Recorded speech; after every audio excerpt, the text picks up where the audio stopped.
What's going on, everybody? It's Matt, aka the Lumberjack Landlord. Super excited to be with you here on Friday with my good buddy Dion. Since Mike is off, when Dad's away, the boys will play. Like, this is how it goes. So super excited to have Dion here. How you doing, my friend? Howdy, Matt. I'm doing great. I am terrified of this topic since I am retired on rental income. What would happen to my world if it was a rental apocalypse? You might have to go back to work. No, I'd become a sugar baby. Yeah, exactly. So what Dion just alluded to is we want to talk about rental apocalypse part 3, because this is something that I'm getting a lot of questions on my channel because I am near and dear to it. We have a ton of units that we've acquired in the last 12 to 24 months that are tenants that we've acquired, units that we've acquired.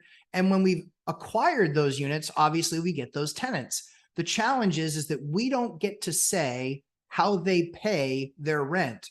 If they're under lease and they're paying and the rent is being paid, doesn't matter. And largely, I would tend to agree with that. However, one of the things that I called out in a video 3 weeks ago on my channel with my buddies, the Three Amigos, was talking about the rental apocalypse and what all was going to happen when these programs started disappearing. Then I released a second video, again with my buddies, the Three Amigos, talking about the fact that this has now happened. It's just happened. So now we've actually got 5 days, actually 7 days under our belt of this no longer being a program. So what I wanted to do was talk to you guys about that. And I know that Dion has done a lot of work, obviously talking about his rentals, talking about other property managers and even product creators, platform creators for this space. And I wanted to find out what he was seeing, but then also kind of, again, because real estate is hyper local, bring you guys into the fold, have you guys seeing what I'm seeing, so then we can kind of find out where that leaves us together and the things to watch out for. So Dion, I know that you spend a lot of time talking to platform creators. I know that you spend some time with Hemlane. Wanted to talk to you about what they're seeing, kind of what you're seeing, and share that with folks. I like how you quietly slid over there and canceled that notification that lets people know that you're making this video while you're at work. That was virus protection for those of you who are watching. So I made the video on my channel with Dana, the CEO of Hemlane, because while the rental apocalypse is something that's impacting systems like the emergency rental relief program. Yes. Right. Which isn't impacting me at all because I don't have any units in that. Yep. I think if you have 20 to 30 or less rentals, you probably shouldn't get involved because it's almost a guaranteed turnover. So this rental apocalypse for people who base their entire portfolio of however many rentals that is, whether it was 2 or 40 on this ERAP, not like you, where you have 135 units and you do 3. I'm going to help people. I'm going to support 10. the system, Yep. But I can handle the turnover, right? Yep. That from your perspective. Sure. So Hemlane has over 3,000 property owners that use the platform. Awesome. 18,500 rental units. And here's how many rent reductions they've seen on the platform, right? It's a big number. I'm ready. 0. Dion, that can't be. I've seen a lot of videos. Dion, I've seen a lot of videos on YouTube talking about how rents are crashing. I don't know what you're talking about. Well, a lot of rents are going to be coming down from wish list pricing. Yes. That doesn't mean rent is coming down. Right now, imagine you're an owner, you own a property, and you look at rents in your area, and it's rented out for $1,000 a month. You see area average of 15. You would probably hopefully use the binder strategy, have the tenant ask you to raise it to 1,300. You'd see a rent increase. If you have a vacant unit and you see that area average rents are 15, but they're going up, you're probably going to list at 16 or 1,700 to see, will I get it? And then when you don't, in a week or two, because area average rents are 15, and you have to lower it to 15, you didn't lower your rents. You lowered from your wish list price. Yes. That's what we're going to see. We're going to see rents come down, kind of like we're seeing with housing right now. At the peak, year over year, from last year to this year, we saw a 14% appreciation market wide. We are now only 7% up from this time year over year last year. Yeah. So you're going to see videos that say housing prices are down 50%. Because the increase went from 14% higher to 7% higher, which is 50% from the peak. That doesn't mean home prices have come down. 7% year over year isn't a crash, isn't a correction, isn't properties coming down. They're not going up as fast. And wish list pricing is going away. And we did have a peak. We could see it again. We could see another peak. We could see more correction. Invest based on what you know today, not what you expect to happen in 6 months. Sure. Or you can end up like Millennial Mike, starting to bird projects 6 months ago with 3% interest rates and trying to exit the strategy with 6 or 7. I'm actually really looking forward to the three of us getting together and talking about how that process is going, because that's going to help a lot of people.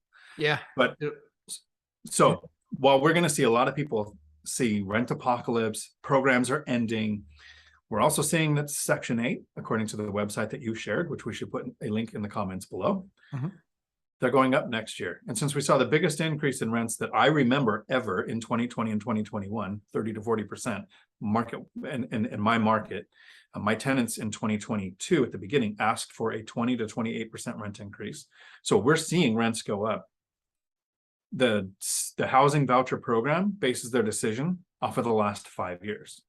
When these years get factored into that program, we're going to continue to see more increases in even just the Section 8 program. That's And right. if you've ever invested around a base, you know that housing voucher programs kind of set a baseline. Around a base, BAH, basic allowance for housing, kind of sets a baseline. When around Joint Base Lewis McChord here in 2016, BAH for an E5 went from like 1,460 to 1,800. What do you think happened to rents in the next year? Absolutely. Almost all of them went up to 1,800. We're definitely seeing the rising tide lifting all boats. And this is one of the things that I actually complained about with this program, because this was a temporary program. But what it did was, where there was already tight supply, this temporary program, and I involved myself in it, A, because I wanted to help, B, because I wanted to make sure I really understood the program and what it was doing, and C, if both of those things really worked out, which A, it was helpful, B, I was able to learn something about the program, and then C, it was a good transition. I was being told all the way along in the process, hey, this is going to be a good transition. We'll be able to assist with housing for at least 18 months, if not 24, but 18 months guaranteed. And then after the 18 months, then this is what's going to happen, is that, a number of them have their names in for housing vouchers in different counties, in different towns, etc. And so what was really interesting was that was actually not really the case. I can tell you that only 2 people out of the 11 people that we gave a unit to, 2 out of 11, 2 out of the 11 used their entire 18 months. The other 9 did not use anywhere near their 18 months. So they were all being told 18 months, 18 months, 18 months. It's going to be 18 months. Yes, you renew it 3 months at a time, but it's going to be 18 months. Well, when that notice came out last week, it was a frenzy. So welfare offices in the 3 towns I do business in, they've all been slammed with phone calls. Everybody's been on our side. We actually worked with them a lot, and we were really good, because out of the 11 people, 2 of them, what's called timed out, meaning that they hit their maximum benefit. The other 9 that were remaining, we actually were on all of them, working with all of them to get their renewals, what's called a recertification, done. We were working with all 9 of them. 2 of them were lazy. 2 of them couldn't make the time to fill out that page. It's a 1-page document for recertification. It takes less than 7 minutes to fill out. I know, because I sat and did it with a number of different tenants, trying to help them through the process. 2 people didn't do it, and guess what happened? That was on October 21st. Then they tried to do it. They were denied, and now they owe November's rent because they didn't recertify, and because the program wasn't the one that signed the lease. The program was only the one that paid. They signed the lease. So this is going to turn into a little bit of a and a rental apocalypse for tenants, not for landlords, because it's not one and the same. I still have 100 people that want that unit as soon as I get it back. There's no shortage. The issue is going to be the people that had housing and had affordable housing are likely going to lose it. And they're going to lose it for one main reason. They spent 8, 9, 10, 12 months on the program. They didn't get their full 18, but they didn't save anything in the process. And so now the rent is due in 11 days when it was first due. Now it's due in 4 days. And I'm being told by both of those people, I don't have a month's rent. So Dion, thoughts? So the people who watch our content are not the average people. True. These are people watching this video who are Smart, trying to make mental smart, pretty, and handsome people. Yep, go ahead. So 2 out of the